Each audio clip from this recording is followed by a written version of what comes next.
秋冬天总爱咳嗽，我来教你解决的方法。大家好，我是梁医生。到了秋天、冬天，天气一转凉，就特别容易会出现咳嗽的问题。那出现了咳嗽，该怎样来解决呢？我来告诉你答案。那首先，在秋冬天最容易出现的就是风寒咳嗽了。那风寒侵袭肺部，它出现的咳嗽最典型的表现是什么呢？我们来看。咳痰通常呢都是白色清晰的这样的痰，就是呢颜色是白的，质地呢也不是特别粘稠，总是咳这种白稀痰，并且呢通常还会伴有像有一点怕冷，风一吹怕冷的厉害，嗓子有一点痒，还有很多人流鼻涕的话都会流一些青色的鼻涕，甚至呢有些人呢会浑身的酸痛，看舌头，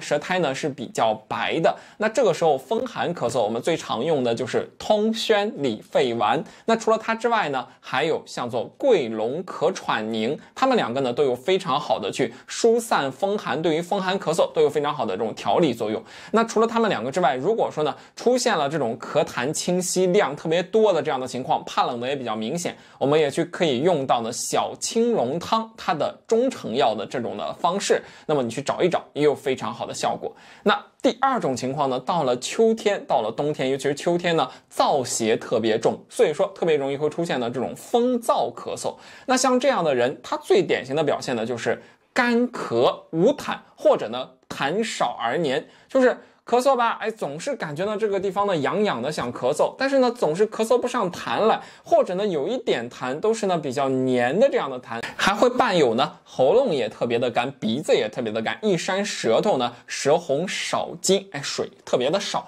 那这个时候呢，我们最常用的就是非常有名的叫做蜜炼川贝枇杷膏，它有非常好的去调理这种风燥咳嗽的这样的作用。那第三种呢，还有一部分人呢也会出现风热咳嗽的问题，感受了风热之邪，或者呢本身呢这种素体就有肺热的问题，那它出现的这个痰就是以这种黄痰或者浓痰为主，咳痰粘稠，或者是这种黄浓色的这样的痰，并且呢伴有咽喉疼痛，伸舌头，舌质红，舌苔黄的比较厉害，感觉呢身上也热，也容易出汗。那这个时候呢，我们去用一些呢像桑菊感冒片，轻症呢可以去用到它，那重症呢可以用到羚羊清肺颗粒。那这种情况下，对于呢这种黄痰的这种黄鼻涕的这样的情况呢，就有比较好的这种调理效果了。那这三种呢是属于外感咳嗽，时间呢稍微短一点的人最容易出现，但是呢你会发现咳嗽时间特别长了，这种呢长期慢性的咳嗽有可能是什么原因引起的呢？那首先我们先来讲第一种，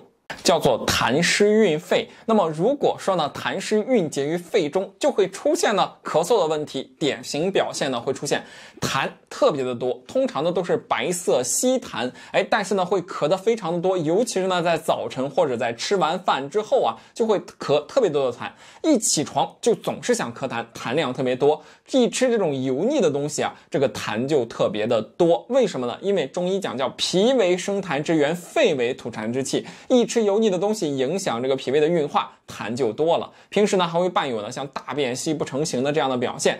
一看舌头呢，舌质呢这个胖大，舌苔呢就比较的这个腻一些了。那么这种情况我们可以去用到像二陈丸，或者呢像橘红痰壳颗粒这样的可以呢化痰止咳的这一类的药物效果就比较好了。那我们再来讲第二种，秋冬天也非常常见，叫做肺阴亏耗。尤其是这种肺燥咳嗽，就是一开始这种干咳的这种咳嗽，时间长了好不了，过上半个月一个月还咳，很容易就变成这种伤了肺阴了。它的典型表现呢，它也是干咳，也是呢痰少而黏，但是呢还会伴有一些阴虚的表现。比如说呢，到了一过中午头身上就一阵发热出汗，手心脚心发热，心里面烦躁，咳嗽的时候甚至有时候还会带出一点小血丝来，感觉呢这种虚热的比较明显，两个颧骨这个地方就通红，舌头红，舌苔特别的少，伤了阴了。那这个时候呢，我们去用一些这种滋阴的，像这种像百合固筋片，还有呢这种养阴清肺这样的方式呢，就有比较好的这样的效果了。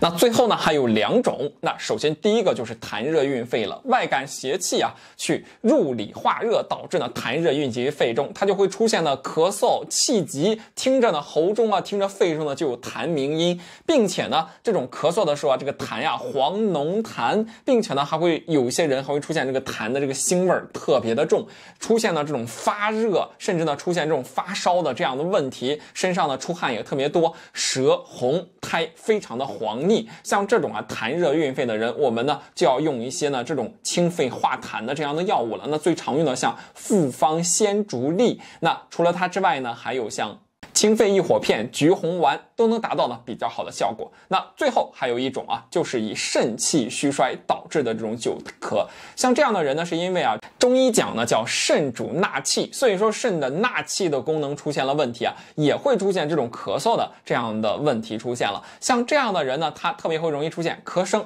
低微，声音呢不是很大，总是呢断断续续的咳，并且呢伴有这种腰膝酸软、记忆力减退、头晕耳鸣的这种一些肾虚的表现。那么说呢，以肾虚为主的这样咳嗽，我们最常用的像葛芥丁喘丸这一类的药就有比较好的效果了。那我讲到这儿，如果说你也有咳嗽的问题，那你能分清你属于什么原因导致的咳嗽，又该怎么来调了吗？本期课程到此结束，更多健康知识请关注我。